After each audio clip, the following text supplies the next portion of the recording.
পহেলা বৈশাখ পালন করা হিন্দুদের সংস্কৃতি। ধুর মিয়া, শুধু হিন্দু মুসলমান খ্রিস্টান বৌদ্ধ করেন কেন?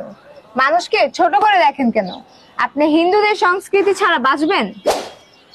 আপনি তো আগুন ব্যবহার করেন, হিন্দুরা তো অগ্নি দেবতার পূজা করে। আপনি কি তাহলে হিন্দুদের সংস্কৃতি পালন করলেন না? আপনি সূর্যের তাপ নেন, আর হিন্দুরা সূর্য দেবতার পূজা করে। এটা তো তাদের দেবতা। তো আপনি কি হিন্দুদের সংস্কৃতি পালন করেন নাই? আপনি বাতাস ব্যবহার করেন, আর বাতাস হিন্দুদের পবন দেবতা। তাহলে কি আপনি হিন্দুদের সংস্কৃতি পালন করলেন না? পহেলা বৈশাখ হচ্ছে বাঙালির সংস্কৃতি।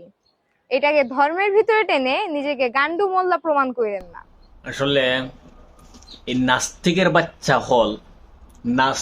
বাচ্চা হল এখনো কেমনে মানে জীবিত আছে এটা তো বুঝি না আমি। তোরা এলাকার মানুষ আসলে আমি একটা স্ট্যাটাস দিয়েছিলাম, এরার যে এই যে শাহবাগী গুলা জন্মাইতেছে মানে বড় হইতেছে আস্তে আস্তে, এরার এলাকাত কোনো পুরুষ নাই, কোনো প্রতিবাদী নাই, সবাই সবাই হিজরা চুরি ফুরিয়া ঘুরে।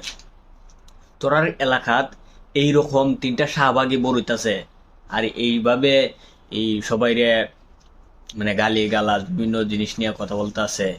তোর কেমনে ভাই এখনো চুরি ফুরিয়া ঘরের মধ্যে বসে আসস? একটা জিনিস আমি বুঝতেছি না। একমাত্র আল্লাহ সবকিছু সৃষ্টির মালিক, ওই আল্লাহ। আমরা অন্য ধর্মের এই এরা পূজা করে আমরা নেই, এরা সংস্কৃতিতে আছি। তোরা মানে কোন গর্দবে শিখাইছে, কোন নাস্তিকের বাচ্চাই শিখাইছে তোরারে? তোরা মুসলিম না হিন্দু না খ্রিস্টান না বুদ্ধ না নাস্তিক, ওইটাই মানে বোঝা যায় না। সবকিছুর মূল্য হয়েছে এই টাকলা। এই যে এখন আমি স্ক্রিনে ঝুলাই দিছি, এই টাকলা হয়েছে সবকিছুর মূলে। এই টাকলায় সবকিছু মানে এদেরকে ট্রেনিং করাইছে, বোঝা নাই? এই টাকলার কারণে 3টা মেয়ের ভবিষ্যৎ নষ্ট, আখেরাতও নষ্ট। হায় রে আফসোস, এদের এলাকায় কোনো পুরুষ নাই, আর কোনো প্রতিবাদী মানুষ নাই।